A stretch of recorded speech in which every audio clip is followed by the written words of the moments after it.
예수를 잡은 자들이 그를 끌고 대제사장 가야바에게로 가니 거기 서기관과 장로들이 모여 있더라. 베드로가 멀찍이 예수를 따라 대제사장의 집들에까지 가서 그 결말을 보려고 안에 들어가 하인들과 함께 앉아 있더라. 대제사장들과 온 공회가 예수를 죽이려고 그를 칠 거짓 증거를 찾으매 거짓 증인이 많이 왔으나 얻지 못하더니 후에 두 사람이 와서 이르되 이 사람의 말이 내가 하나님의 성전을 헐고 사흘 동안에 지을 수 있다 하더라 하니 대제사장이 일어서서 예수께 묻되 아무 대답도 없느냐 이 사람들이 너를 치는 증거가 어떠하냐 하되 예수께서 침묵하시거늘 대제사장이 이르되 내가 너로 살아계신 하나님께 맹세하게 하노니 내가 하나님의 아들 그리스도인지 우리에게 말하라. 예수께서 이르시되 내가 말하였느니라. 그러나 내가 너희에게 이르노니 이후에 인자가 권능의 우편에 앉아 있는 것과 하늘 구름을 타고 오는 것을 너희가 보리라 하시니 이에 대제사장이 자기 옷을 찢으며 이르되 그가 신성모독하는 말을 하였으니 어찌 더 증인을 요구하리요. 보라 너희가 지금 이 신성모독하는 말을 들었도다. 너희 생각은 어떠하냐 대답하여 이르되 그는 사형에 해당하니라 하고 이에 예수의 얼굴에 침뱉음에 주먹으로 치고 어떤 사람은 손바닥으로 때리며 이르되 그리스도야 우리에게 선지자 노릇을 하라. 너를 친 자가 누구냐 하더라. 사순절 세 번째 주일을 오늘 우리가 맞이했습니다. 십자가 주변의 인물들을 한 주 한 주 이렇게 우리가 바라보고 있는데요. 오늘은 어떻게 보면 조금은 시각이 다른 사람을 우리가 같이 생각해 보려고 합니다. 가야바라는 인물을 우리가 찾아보려고 합니다.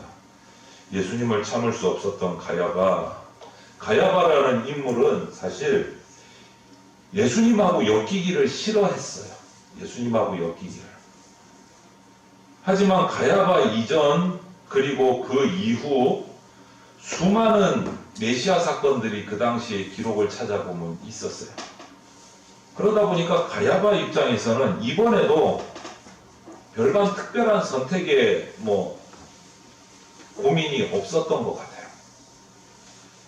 가야바는 어떤 사람이냐면 예루살렘에서 예수님의 이름이 알려지기 시작한 그 해부터 대제사장이었고 그 자리는 그 팔레스타인 지역의 종교 문제, 정치 문제, 사회 문제를 다 책임져야 하는 이스라엘 유대인들의 그 모든 종교, 정치, 경제 이것을 책임져야 하는 아주 중요한 자리였습니다.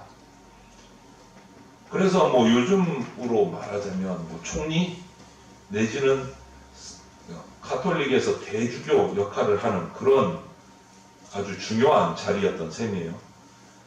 그런데 그 당시의 역사적인 상황을, 시대 상황을 보면 이 가야바가 수행하는 모든 일은 어쨌든지 점령국인 로마 제국의 관할 아래에 있었어요. 로마의 식민지로 살아가던 이스라엘 당시의 상황이었기 때문에 무언가 자기 뜻대로 하기보다는 로마의 눈치를 봐야 되고 로마 제국의 명령을 받아서 자기의 일을 해야 되는 상황이었어요.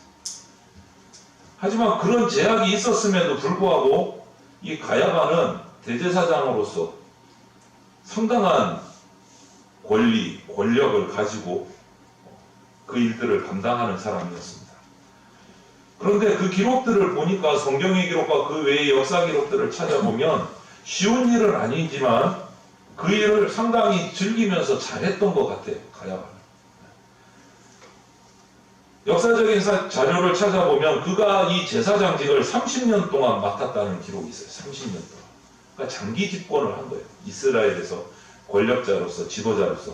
실제로 그 당시에 그렇게 흔한 일이 아닙니다. 30년을 제사장 직분을 감당한다는 게 드문 일이에요. 몇 년 하다가 포기한다든지 아니면 젊은 사람에게 위임해주고 물러난다든지 아니면 로마 제국과 갈등이 생겨서 그냥 반강제로 밀려난다든지 이런 상황인데 이 가야바는 30년을 사역을 하면서 끝까지 임기를 채우고 물러났어요.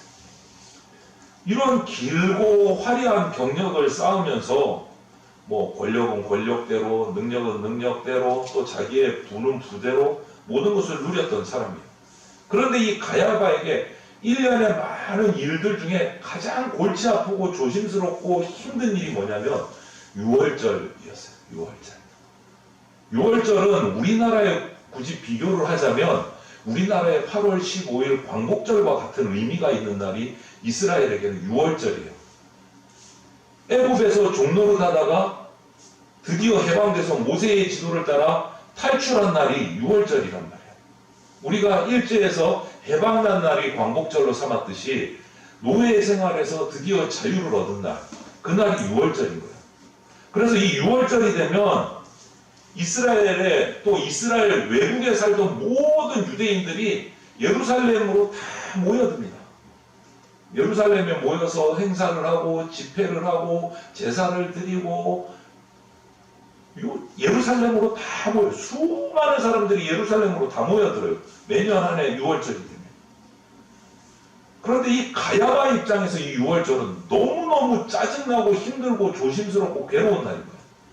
왜냐하면 로마의 속국이기 때문에 이 6월절 날 모여든 이스라엘 사람들이 무슨 생각할까요? 6월절이라는 의미를 가지고 우리가 어떻게 하면 로마에서 해방될 것인가?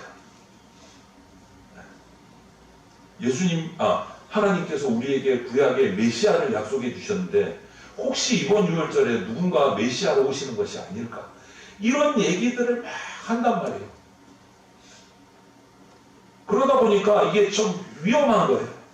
가야바 입장에서는 잘 다스려야 되는데 로마에게 잘 보여야 되는데 이 6월절이 되면 안 그래도 많은 예루살렘에 더 많은 사람들이 모여서 그런 얘기를 하면서 어떻게 하면 로마에서 벗어날 것인가? 이런 얘기들 하니까 불안불안한 거예요. 아니나 다를까 역사의 기록을 보면 꼭 이 6월절이 되면 극렬분자들이 이 모인 사람들을 선동을 해가지고 로마를 대하는 폭동을 일으킨 적이 수없이 많고 그 폭동을 정말 폭력과 창칼로 유혈사태로 마무리한 적이 너무 많은데 그게 거의 다 6월절이었어요. 그러니까 이 6월절만 되면 이스라엘을 통치하고 붙들고 있는 대제사장인 가야바는 초긴장 상태가 되는 거예요. 초긴장 상태가. 또 폭동이 일어날까봐. 또 로마를 대항하면 내 자리가 위태위태해지는 거예요. 그래서 이 사내들인 공회에 있는 그 바리새인들과 로마의 기득권자들끼리 다 모여가지고 꽤 괜찮은 삶을 살고 로마에게 손을 비비는 대신 자기들은 특권을 누리고 있는데 이것이 악화될까봐 전전긍긍하는 거죠. 6월절이. 이걸 어떻게 평안하게 유지하고 이 6월절을 무사히 넘길 것인가. 머리를 쓰는 거예요. 작전을 짜는 거예요. 그렇다고 로마 편에 붙으면 같은 유대인들인데 유대인들이 자기들에게 또 압력을 가하고 그렇다고 유대인 편에 바짝 붙자니 또 로마의 눈치를 안 볼 수 없고 그 중간에서 선타기를 잘 해야 되는 거예요. 이 사람들. 기득권을 누리기 위해서. 자기들의 기득권을 누리기 위해서. 그래서 현실적인 정치적인 감각도 필요하고 그래서 오늘 본문은 우리가 마태복음만 읽었지만 가야바에 관한 기록이 잠깐 나오는 복음서들을 찾아보면 이런 말을 한 적도 있어요. 이 나라가 우리 이스라엘이 로마한테 더 이상 어려움 당하지 않고 이대로 유지를 잘 하려면 한 사람 정도 희생되는 것도 괜찮겠다. 라고 말하기도 했어요. 그 한 사람이 누굴까요? 조금 뒤에 우리가 나오겠지만 예수님이라는 거죠. 이런 가야바의 주장이 억지로만은 안 들리는 거예요. 사람들에게. 로마에게 더 이상 고통당하지 않기 위해서 로마에게 반대하는 사람 한 명 정도는 희생당하는 것이 대의를 위해서 좋을 수 있겠다. 그럴 수도 있지. 이렇게 되는 거죠. 그런데 이번 6월절도 예외가 없는 거예요.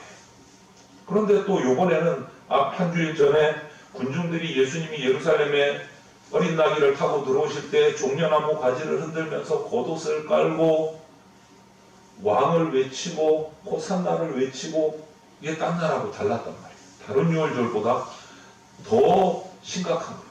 바짝 긴장을 하고 있었어요. 이 일을 저 예수를 어떻게 처리해야 이 6월절을 무사히 넘어갈 수 있을 것인가. 그것이 가야바의 집중된 관심이었어요. 여러분 어떻게 해서 이렇게 예수님이 위협적인 존재가 됐을까? 기득권층에게 이 대제사장과 바리새인들 서기관들에게 위협적인 존재가 됐을까? 그래서 어쨌건 잡혀 들어가서 체포당하시고 재판받고 고통을 당하셨잖아요. 왜 이렇게 됐을까? 우리가 복음서를 다 읽고 나면 그 이유를 알게 됩니다. 예수님의 공생의 3년의 그 사역 초반에 예수님의 말씀과 예수님의 행동들은요, 기득권 세력하고 갈등을 일으키는 말씀이고, 기득권 세력에게 마음에 안 드는 행동을 많이 하셨어요. 많이 하셨어요. 그리고 때로는 암묵적으로, 어떨 때는 또 노골적으로 드러내놓고 이 기득권 세력을 향해서, 정통 유대교 세력을 향해서 문제를 제기하시기도 했어요. 문제를. 그리고 어떨 때는 그들이 지켜나왔던 율법적인 관습과 관례들을 예수님은 어기기도 하셨고, 그들의 행동 방식과는 맞지 않는 새로운 해석을 내놓으시기도 하셨고, 이러셨단 말이에요. 이러다 보니까 처음에 반응은 이랬어요. 바리새인과 기득권층의 반응은 그런 말씀을 하시는 예수님을 찾아가서 질문 세례를 뽑았어요. 어째서 당신과 당신의 제자들은 율법에 정해진 금식을 하지 않습니까? 어째서 당신은 율법을 어기고 안식일에 병자들을 고칩니까? 이거부터 시작해갖고 자신들이 가지고 있는 관례에 맞지 않는 것들을 막 질문을 던지고 함정을 파서 거기에 곤란하게 만들려고 예수님을 공격했단 말이에요. 그런데 그런 것들이 반복되면 반복될수록 이스라엘 백성 가운데는 다른 반응이 나타났어요. 예수님이 말씀하시는 그 말씀 가르치심과 예수님의 그 행하시는 모습들이 성경에 보면 기억하시겠지만 권위 있는 자와 같아서 라는 표현을 쓴단 말이에요. 처음에는 이게 조금 이상한데 왜 우리하고 안 맞지? 그러다가 들으면 들을수록 그것이 진리임을 점점점 깨닫게 되고 인정하게 되고 예수님을 따르게 된단 말이에요. 하시는 말씀 대부분이 그 당시 종교 기득권층 세력에게 공개적으로 비판하는 내용이고 잘못됐다고 하는 내용인데 들으면 들을수록 그게 인정되는 진리라는 걸 깨닫게 된다. 그리고 서기관이나 이런 율법 선생들이 바리새인들이 했던 말과는 달리 진정성이 느껴지다. 진정성. 언제나 자신이 가르치신 대로 말씀하신 대로 행동하셨고 말과 행동이 일치되는 모습을 보여주셨기 때문에 예수님의 말씀은 정말 그 당시의 율법의 측면에서 보면 위험천만하게 그들의 정통을 벗어나고 어떻게 보면 도전하는 도발적인 모습으로까지 나타났는데 사람들은 거기에 동조하기 시작해요. 사실 그런 결과만 안 나왔으면 가야바나 그 외의 기득권층들은 뭐 맨날 메시아라고 하는 인간들이 나왔다가 또 사라져 갔다가 뭐 요번에도 그 중에 한 명이겠거니 그러고 그냥 별 신경 안 썼을 거예요. 그런데 이번에 예수라는 사람은 반응이 다른 거예요. 기존에 나타났던 그 선동자들과는 백성들의 반응이 다른 거예요. 긴장하기 시작했어요. 그래서 질문을 던져서 공격하기도 하고 난처하게 만들기도 하고 예수님을 몰아붙이기도 했는데 그런데 예수님은 아무런 포장도 않으시고 가식을 행하지도 않으시고 또 특이하게도 자신이 잘났다고 요란하게 막 광고하고 홍보하는 거 그것도 없으시고 아무런 상관이 없어요.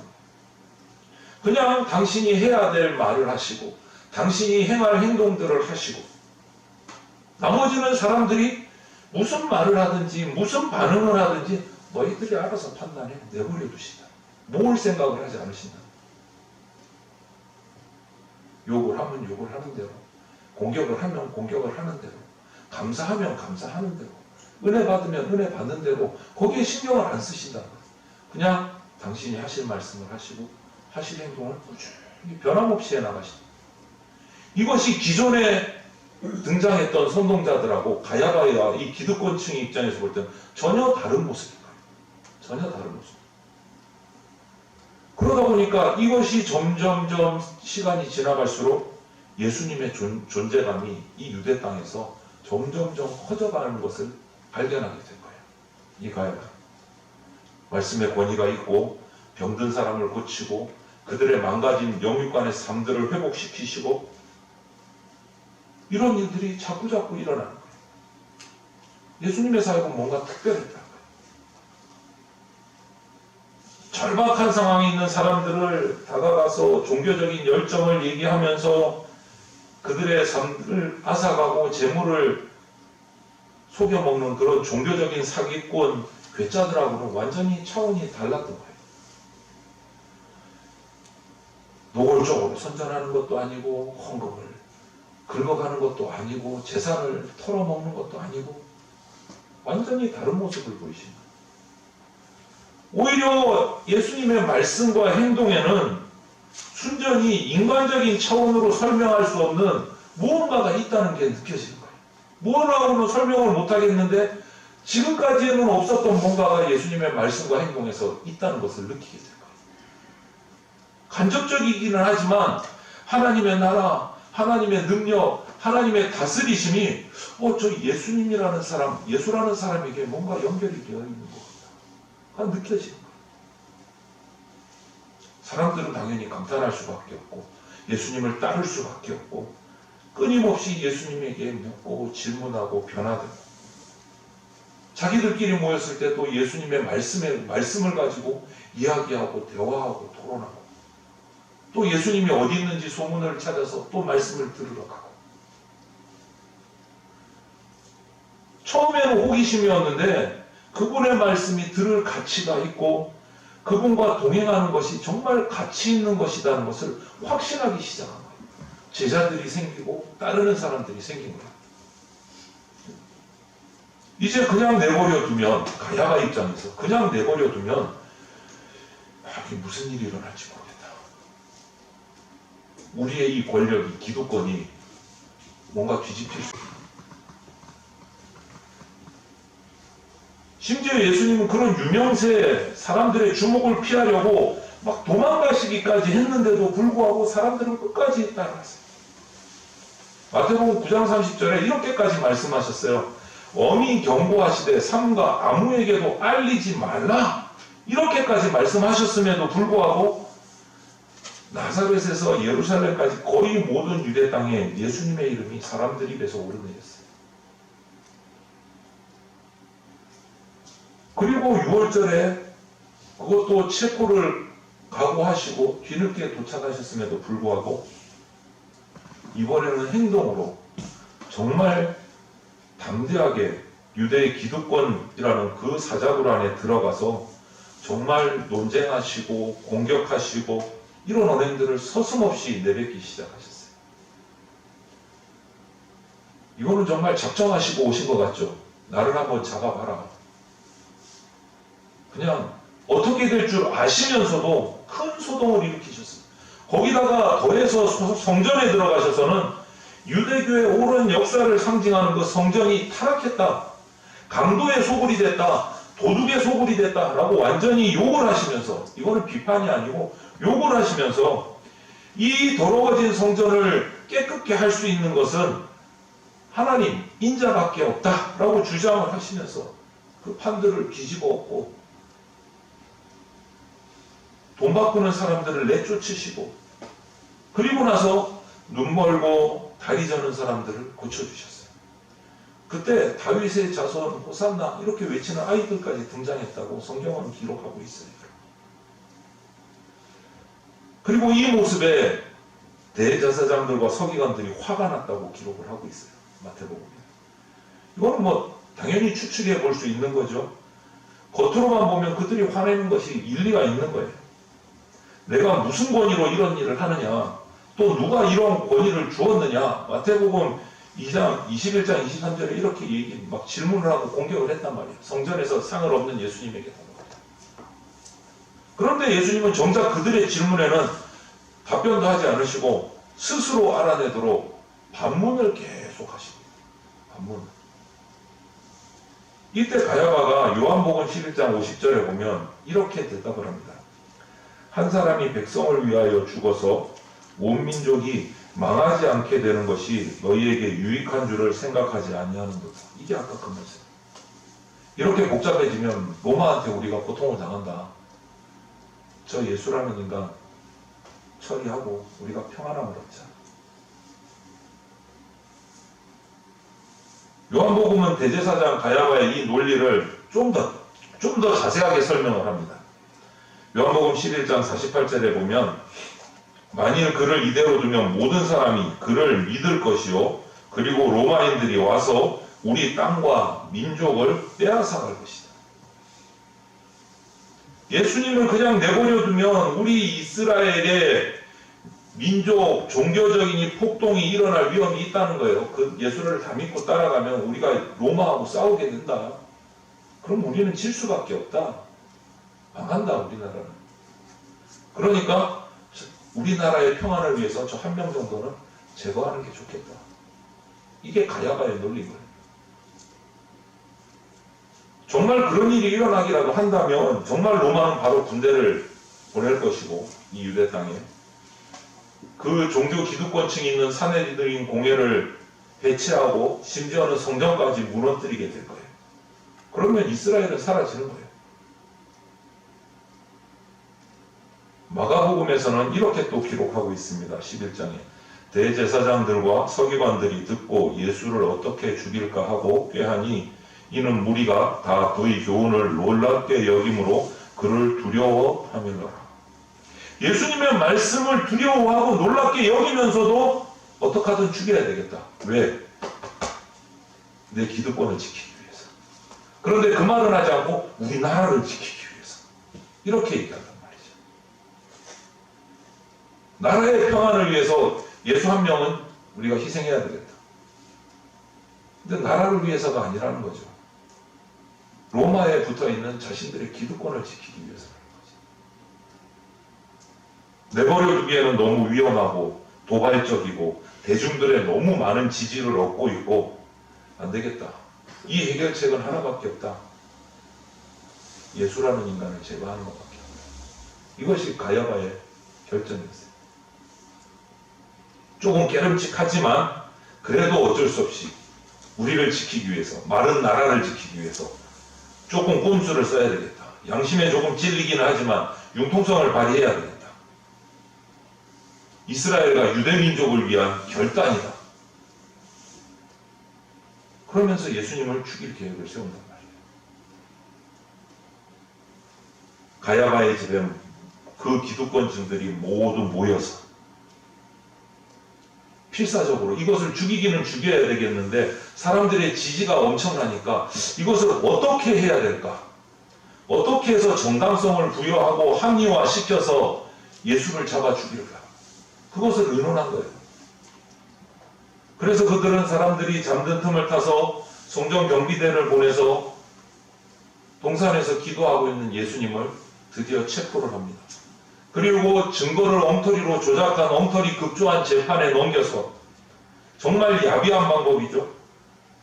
자신들이 선택한 행동을 합리화시켜서 처음에는 예수님을 선동자로 몰아가더니 점점점 폭력, 조롱, 예수님을 학대하고 모욕해서 결국은 예수님을 십자가에까지 몰고 갔단 말이에요. 여러분, 이 모든 사실들이, 역사적인 사실들이 궁극적으로 이 모든 일을 주도하고 있었던 가야바 입장에서는 서두에서 말씀드렸듯이 엮이고 싶지 않았어요. 이렇게 복잡해지니까, 골치 아프니까 정말 피하고 싶었어요. 그래서 마음으로는 그랬을 거예요. 제발 좀 다른 메시아들처럼 그냥 말과 행동을 좀 자제해주고 무사히 넘어가기만 하면 좋겠다. 그런데 정반대잖아요. 예수님께서 자신이 몰고 올 결과를 아심에도 불구하고 그 말과 행동에 거침이 없으셨어요. 타협하거나 굽히지 않으셨습니다. 세상과 정권과 기득권층에 다른 사람들이 세상이 정한 규칙에 따라 움직인 것이 아니라 내가 하나님께로부터는 사명을 믿고 사명을 따라 믿는 바대로 끝까지 행하셨다는 거예요. 가야바에게는 이런 예수님이 선택의 여지가 없었어요. 더 이상 어떻게 해볼 수 있는 방법이 없는 거예요. 여러분, 저와 여러분이 가야바였다면 어떻게 했을까요? 예수님에 대해서. 내 권력과 내 기득권과 내 평안을 지키기 위해서 나를 위협하는 예수라는 인물을 어떻게 했을까요?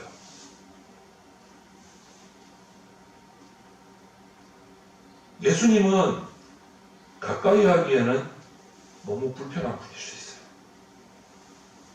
여러분 잘 한번 스스로 가슴에 손을 얹고 생각해 보세요. 예수님의 말씀, 예수님의 행동, 예수님의 교훈, 불편하고 예측 불가능한 분일지 몰라요. 내 삶 속에서, 우리 인생 속에서. 우리가 원하는 방식이 아니라 그분이 정하신 뜻대로 우리를 찾아오셨어요. 우리가 오라고 해서 오신 분이 아니다라는 거예요. 예수님의 목적, 그분이 살아가는 삶, 그분이 하시는 사역을 통해서 원하시고 목적했던 것이 뭐냐면 자신과 이웃에 대한 우리의 생각, 하나님 안에서의 우리의 책임, 우리의 가치가 우선순위 이런 것들을 뒤집어 놓으시는 거예요. 기존에 우리가 가지고 있던 개념들을 정면으로 도전하세요. 가야바와 기득권층들에게 도전했던 것처럼, 유대인들에게 도전했던 것처럼 그들이 목숨 걸고 지키던 율법의 관례와 전통들을 정면으로 뒤집으셨어요. 그 개념을. 우리가 그 자리에 있다면 저와 여러분들이 예수님 앞에 편하게 다가갈 수 있었을까요? 불편했을까요? 어땠을까요? 여러분, 우리 지금도 그렇지 않습니까? 예수님 저는 잘하고 있어요. 최선을 다하고 있어요. 부족한 거는 아는데 그래도 내가 할 수 있는 최선은 다하고 있잖아요. 예수님. 혹시 이렇게 스스로를 위로하고 계시지는 않습니까? 뭔가 나를 예수님께 설득해서 잘 보이려고 노력하고 있지 않아요? 그런데 저와 여러분의 그런 노력은요, 예수님 앞에서 아무런 의미가 없어요. 안타깝게도. 그분이 우리를 무시해서가 아닙니다, 여러분. 우리 스스로가 그렇게 만들어가는 거예요. 아마 아무도 모르게 하나님이 나를 좀 무시해 주셨으면 좋겠다. 없는 것처럼. 그냥 살짝 와서 예배만 드리고 가고, 오늘 예배 드려서 스스로 만족하는 걸로 내 신앙생활이 이어지면 좋겠다. 스스로 그렇게 생각하지 않는 건 모르겠어요. 우리가. 아우구스티누스라는 사람의 기도문이 이렇게 적힌 부분이 있어요. 오 주님, 저를 구원하소서. 그러나 아직은 마소서.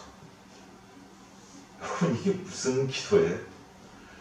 하나님, 저를 구원해 주십시오. 살려 주십시오. 은혜 베풀어 주십시오. 아니요, 지금은 잘 나가고 있으니까 지금은 말고 나중에 제가 힘들 때요. 이 말이란 말이에요.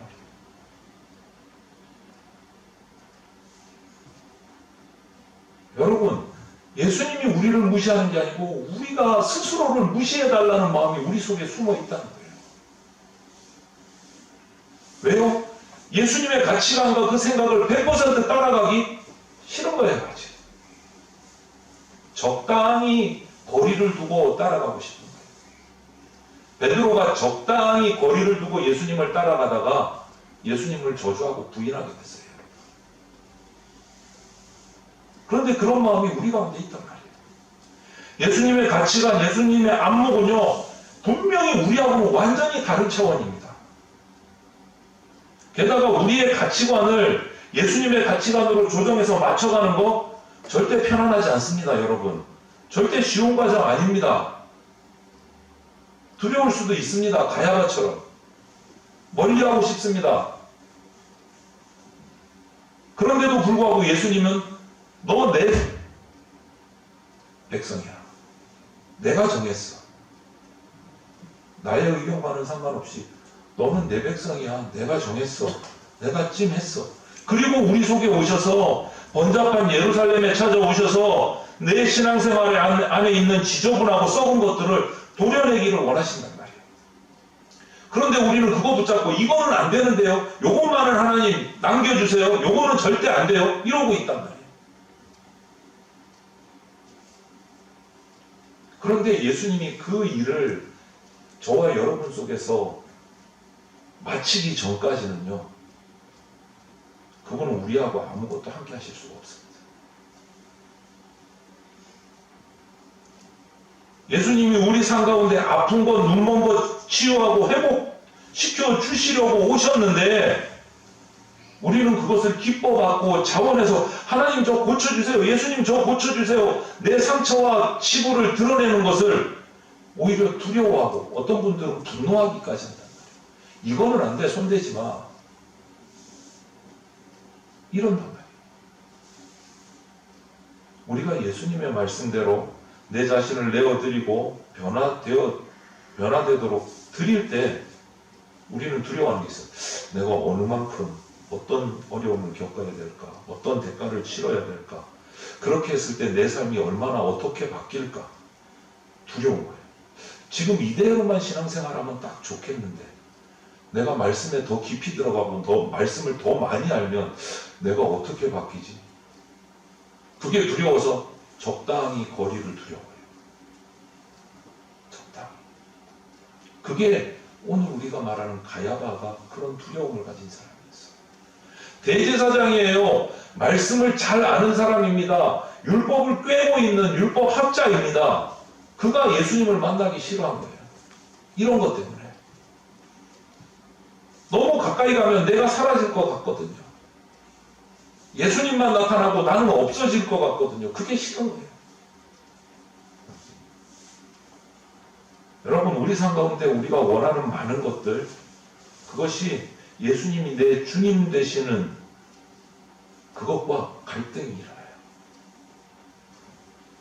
내가 원하는 것, 주님이 내 안에 주인이 되시는 것, 그것 사이에 갈등이 일어나요.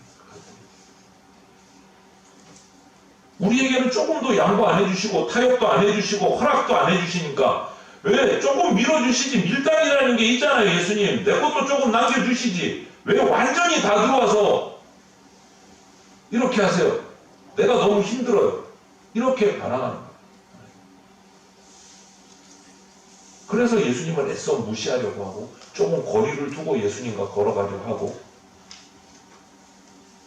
그런데요 그 예수님은 끝까지 우리를 포기하지 않고 찾아오십니다. 끝까지.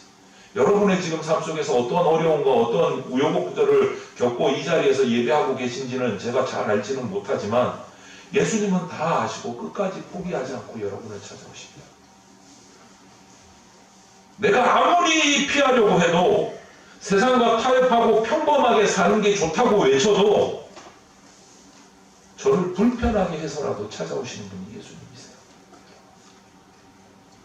그래서 종종 말씀드리잖아요. 설교를 듣고 말씀을 읽고 묵상을 할 때 말씀이 나에게 부딪혀야 그것이 은혜 받는 길이야. 우리가 완벽한 의인이 아니고 우리는 죄인인데 어떻게 말씀을 읽고 듣고 묵상하는데 안 부딪힐 수가 있어요. 그게 더 비정상인 거잖아요. 더 무감각한 거잖아요. 말씀을 읽고 듣고 물을 때마다 내가 찔려야죠. 그래야 내가 변화되죠. 그런데 그게 싫으니까 예수님과 적당히 거리를 두고 안 찔릴 만큼만. 여러분, 그게 좋은 신앙생활의 모습입니까? 그게 가야바의 모습이에요. 예수님을 기쁜 마음으로 받아들여서 딱 붙어서 가는 대신에 우리는 가야바와 그 기득권들, 추종자들처럼 행동할 때가 많아요. 때를 기다렸다가 조금의 어두움이 있고 간격이 벌어지면 나의 평화로움을 위해서, 나의 기득권을 위해서 그분을 마음속에서 지워버려요. 주일날은 예수님이 내 마음속에 계셨다가 월요일부터 토요일까지는 예수님 싹 지워버리고 내 마음대로 살고. 그게 가야바야. 그게 가야바의 마음이에요. 사순절 셋째 주일을 보냅니다. 예수 그리스도의 십자가 그 고통과 희생들을 묵상하는 기간을 보내고 있는데, 여러분, 나에게 가야바와 같은 예수님을 피하고픈 마음이 조금이라도 있지는 않은지, 예수님과 적당하게 거리를 두고 따라가고 싶지는 않은지, 이 말씀 앞에서 가야바의 모습을 보면서 철저하게 나를 2주간 살피시고 말씀 앞에 묵상하시면서 나의 생각, 나의 삶을 예수님께 맡기기로 결단하는 그러한 주의 백성들이 다 되시기를 주님의 이름으로 축원을 드립니다. 기도드리겠습니다. 사랑이 많으신 하나님, 감사를 드립니다. 오늘도 주님 앞에 우리가 엎드렸습니다. 우리에게 다가오셔서 우리를 위해서 우리의 죄를 속죄하시고 구원하시고 주님께로 인도하시기 위해서 고난과 핍박과 십자가의 지심으로 목숨까지 내어놓으신 예수님의 그 사순절 기간을 우리가 지냅니다. 주님, 예수님과 적당히 거리 두고 따라가려는 가야바와 같은 마음을 우리에게서 제거하여 주시옵소서. 지금까지 내가 그런 마음과 그런 삶으로 주님을 따라왔다면 이 시간 이 말씀 앞에서 주님 앞에 자복하고 회개하며 결단하고 이제는 주님을 내 주인으로 모시고 내 안에 모시고 살아가는 우리의 삶이 되게 하여 주시옵소서. 감사드리며 예수 그리스도 이름으로 기도드립니다. 아멘. 교회 소식을 전해드리겠습니다. 예배 시간 10분 전에 도착하셔서 은혜를 사모하며 예배로 나갑시다. 오늘 예배 후에 이 자리에서 여전도회 모임을 개최합니다. 여전도 회원들께서 모두 참석해 주시기를 바랍니다. 예배당 대문과 벽이 일부 파손돼서 지금 보험 처리를 해서 이제 보험사하고 협의가 돼서 계속 수리를 위해서 준비 중입니다. 조금 시간이 지체될 것 같습니다. 위에서 기도해 주시고 이전보다 더 튼튼하게 수리가 될 수 있도록 기도해 주시면 감사하겠습니다. 그리고 중요한 광고를 드립니다. 우리가 코로나가 시작되면서 여러 가지 나라의 방침에 따라서 주일 오후 예배를 식사하고 할 수 없어서 쉬어왔습니다. 횟수로 3년째 접어들었는데요. 이제 첫 주일부터 4월 첫 주일부터 주일 오후 시간을 회복하려고 합니다. 그래서 아직 식사를 준비하고 하는 것은 아니지만 간단하게 간식을 준비하고 점심 대용으로 주일 오후 예배를 4월 첫 주일부터 2시에 드리려고 합니다. 그러니까 예전 같은 마음을 다시 회복하시면 좋겠어요. 한 3년 지나오면서 우리의 다시 주일 성수하는 마음들이 조금 흩어지고 여유로워지고 자신의 시간을 많이 가지는 경우들이 생겼는데 주일은 철저하게 교회 예배 중심으로 생활할 것을 다시 결단하시고 우리가 하나님 앞에서 주일 성수의 마음을 다잡고 나태해졌던 우리 신앙들을 다시 회복할 수 있도록 4월 첫 주일부터 2시에 오후 2시에 예배를 바로 주일 오후 예배를 드리기 시작할 겁니다. 기도하시고 흐트러졌던 마음들 다시 결단하시고 이렇게 주일 오후 예배에 참석하시면 감사하겠습니다. 우리 새가족으로 등록했던 김현태, 김유진 부부 성도의 딸 우림자매가 대학에서 ROTC 생활을 하고 졸업하고 이번에 육군 소위로 여군 소위로 인간을 하였습니다. 축하해 주시고 건강한 군 복무를 위해서 기도해 주시기를 바랍니다. 오늘 오후 4시에 재건 연호리교회 한남현 목사님 정년 은퇴 예배가 있습니다. 여기서 기도해 주시고 또 내일 21일 월요일에는 영남로에 소속 샘터 재건교회 신축을 하여서 입당 감사 예배를 내일 드립니다. 위에서 또 기도해 주시기를 바랍니다. 주 예수 그리스도의 피 묻은 십자가 은혜와 독생자를 보내주신 하나님 아버지의 그 크신 사랑과 지금 이 순간에도 역사하고 계시는 성령님의 보호 인도하심이 때로는 가야바처럼 주님을 대면하고 싶어 하지 않았고 주님이 오시는 조건을 내가 정하려고 하였고 주님의 뜻을 따를 때 내가 지불할 대가가 너무 크다고 생각했음을 이 시간 고백하면서 이제는 나의 삶에 주님의 성령 부어주셔서 당신께서 우리에게 다시 오실 때 두 팔 벌려 환영할 수 있도록 나 자신을 나의 계획을 나의 우선순위를 십자가에 못 박을 것을 결단하는 대전 장로교회 성도들과 모든 주의 백성들 머리 위에 영원토록 함께 있을지어다. 아멘.